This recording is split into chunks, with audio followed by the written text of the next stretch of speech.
Good morning दोस्तों। आज हम लोग एनसीईआरटी के अंतर्गत देखेंगे सामाजिक विज्ञान और उसके अंतर्गत हमारे अतीत हमारे अतीत दैट मीन्स इतिहास का जो है पोर्शन पार्ट हम लोग देखेंगे और वो होगा 7 क्लास से संबंधित। आपको यहाँ पर बता दें कि हम लोग ने इससे पूर्व 7 क्लास के अंतर्गत किया है पॉलिटी, उसके बाद हमने इकोनॉमी और ज्योग्राफी का कुछ भाग 7 क्लास का पढ़ चुके हैं। एक क्लास जो कि आज ही हम लोग करते 8वां क्लास, वह क्लास जो है जो बाजार से संबंधित था। हालांकि बाजार से संबंधित कल भी क्लास किए हैं और आपको बताए हैं, लेकिन आज भी बाजार से ही संबंधित 8वां अध्याय था। कल हमने बाजार से संबंधित 7वां अध्याय किया था, लेकिन वह न ही पीटी के लिए और न ही मेन के लिए, मुख्य परीक्षा के लिए उपयोगी था। अतः हमने उस चैप्टर को स्किप कर दिया। हमने सोचा क्यों आप लोगों का टाइम जो है बर्बाद किया जाए, तो उसको हमने छोड़ दिया और 7 क्लास का ही हम लोग एनसीईआरटी का इतिहास पाठ्य पुस्तक को लिए। और आपको यहाँ पर ये भी बता दें कि आज जो हम लोग 7 क्लास एनसीईआरटी के इतिहास पाठ्यक्रम में पढ़ेंगे, वह सिर्फ पढ़ेंगे कौन कौन सा चैप्टर हम लोग पढ़ेंगे और यह इससे हमको क्या फ़ायदा होगा।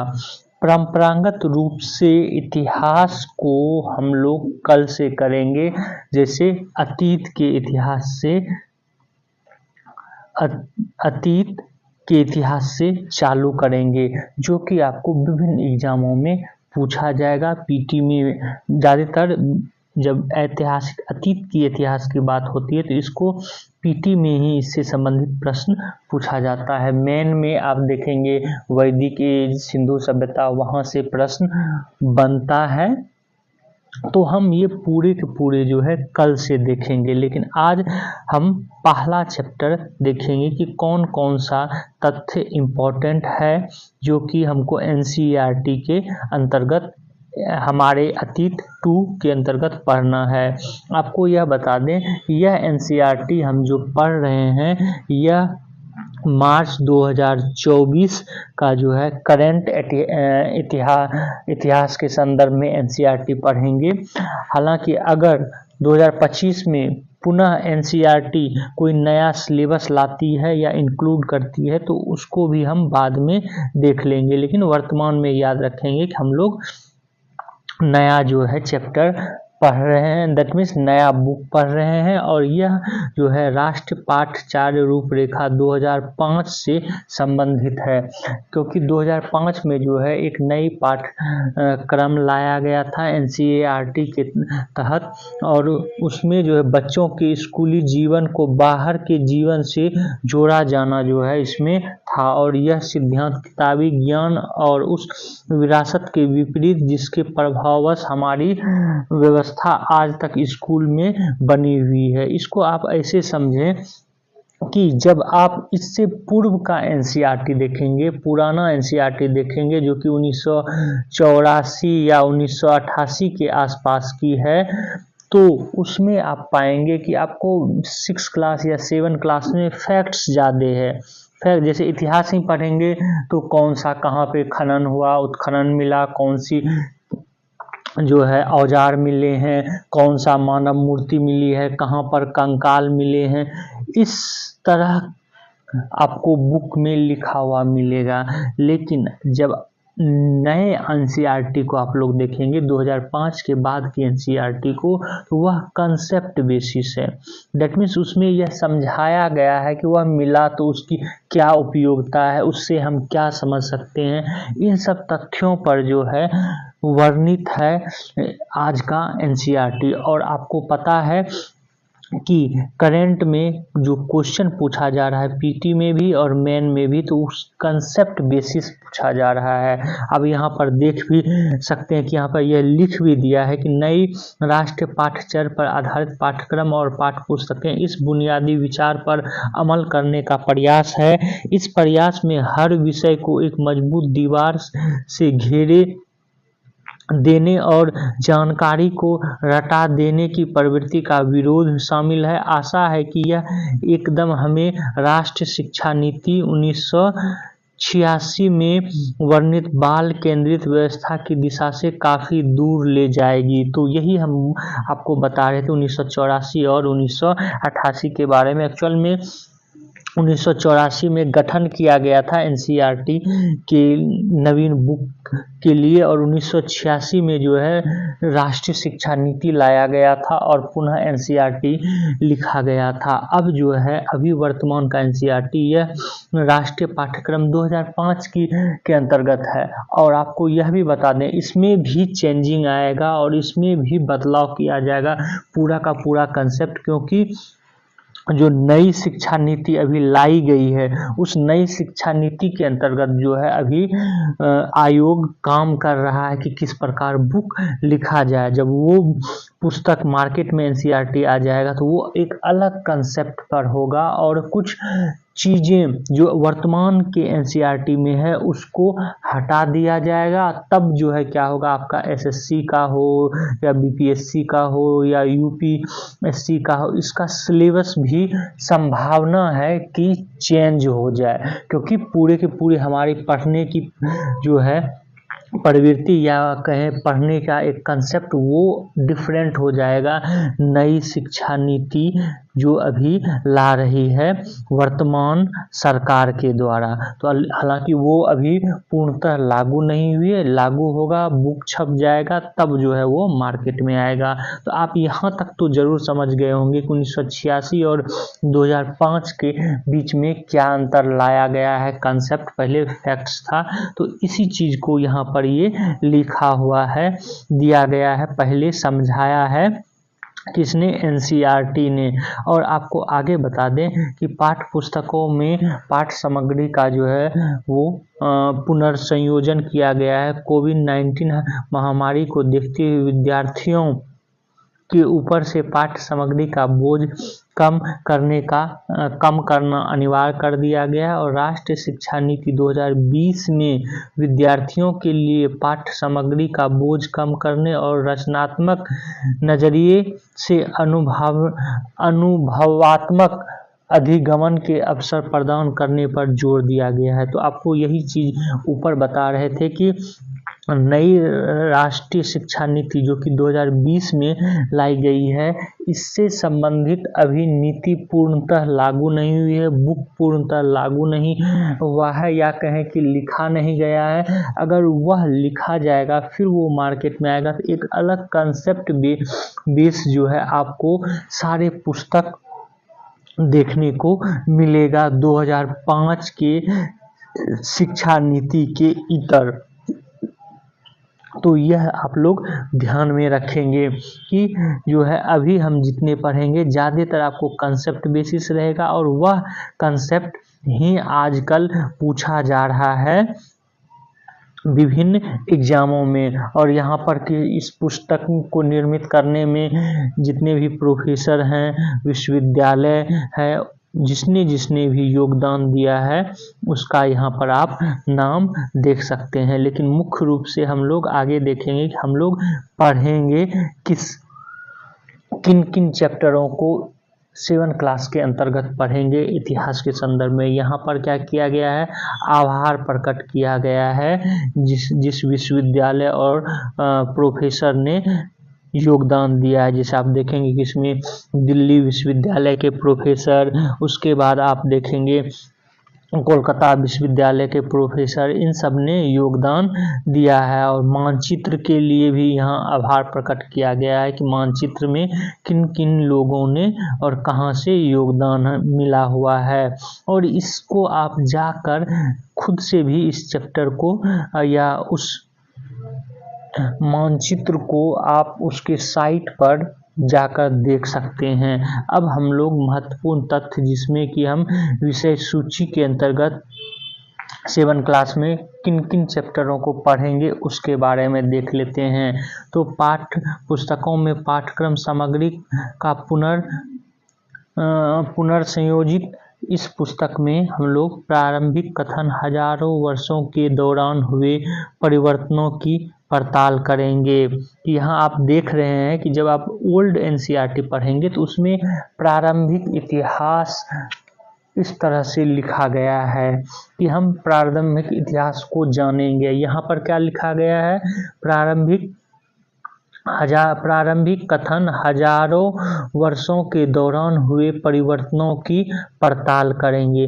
दैट मीन्स हम सिर्फ वहाँ से जानकारी लेंगे और अपना जो है विचार डेवलप करेंगे कि किस प्रकार प्रारंभिक मानव रहा होगा, किस प्रकार जो है वो औजारों का प्रयोग किया होगा और खान पान उसका किस प्रकार रहा होगा, इसकी हम पड़ताल करेंगे। दैट मीन्स एनसीईआरटी कह रहा है कि आपकी विचार, यहाँ पे कहने का तात्पर्य है यहाँ 7 क्लास का, हालांकि लेकिन चूंकि आप लोग बीपीएससी या खास करके यूपीपीसीएस या यूपीएससी का जब मेन देंगे तो उसमें यह बताया जाता है कि आपका विचार क्या है।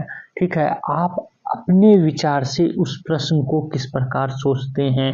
तो यहाँ पर इसलिए दिया गया है कि ये पड़ताल किया जाएगा, आप अपने मतलब सोचने को मजबूर किया जा रहा है कि आप सोचो, उस चीज़ पे सोचो। पहले क्या था कि फैक्ट्स था, आप रट लो, याद कर लो, बात खत्म, उसको जाके रट के लिख दो, बात खत्म। लेकिन यहाँ कह रहा है पड़ताल आपको खुद करना है। उसी तरह का पीटी में भी आजकल कंसेप्ट बेसिस प्रश्न पूछा जा रहा है और मेन में भी।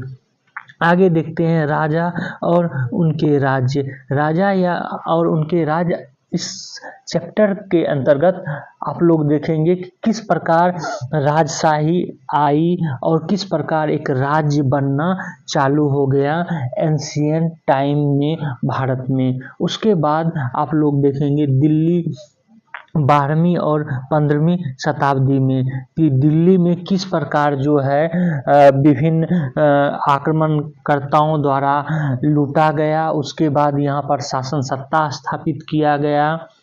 इन सब के बारे में जानेंगे और इसमें खास करके आप दिल्ली सल्तनत के बारे में जानेंगे कि दिल्ली सल्तनत के विभिन्न राजा, गुलाम वंश, तुगलक वंश, उसके बाद लोदी वंश और खिलजी वंश। दैट मीन्स पहले गुलाम वंश के बाद जो है आप देखेंगे आया खिलजी वंश के बाद तुगलक वंश के बाद जो है आप देखेंगे सैयद वंश, फिर लास्ट में लोदी वंश आता है। तो उसके बारे में आप लोग यहाँ पर जानकारी प्राप्त करेंगे। उसके बाद मुगलों का जो है 16वीं और 17वीं शताब्दी में किस प्रकार वो आए, बाबर के बाद हुमायूं के बाद अकबर के बाद जो है आपको जहांगीर के बाद शाहजहां, फिर औरंगजेब, किस प्रकार यहाँ पर शासन सत्ता किया, तो उसके बारे में आप लोग जानेंगे। उसके बाद जनजातीय खानाबदोश, एक जगह पर बसे हुए समुदाय के बारे में जानेंगे। फिर ईश्वर से अनुराग के अंतर्गत आप सूफी और भक्ति आंदोलन जो हुआ उसके बारे में जानेंगे और क्षेत्रीय संस्कृतियां। और इसी सूफी और भक्ति आंदोलन के समय भारत के विभिन्न भागों में क्षेत्रीय संस्कृतियों का निर्माण हुआ। जैसे आप देखेंगे पश्चिम बंगाल में जो है एक संकीर्तन का जो है विकास हुआ, वहीं दक्षिण भारत में देखेंगे महाराष्ट्र में तुकाराम के नेतृत्व में जो है विकास हुआ, वहीं गुजरात में, उत्तर भारत में आप देखेंगे कबीर, मीराबाई, इन सब का। तो ये क्षेत्रीय विकास जो है किस प्रकार सांस्कृतिक विकास होता है उसके बारे में अब फिर पुनः देखेंगे।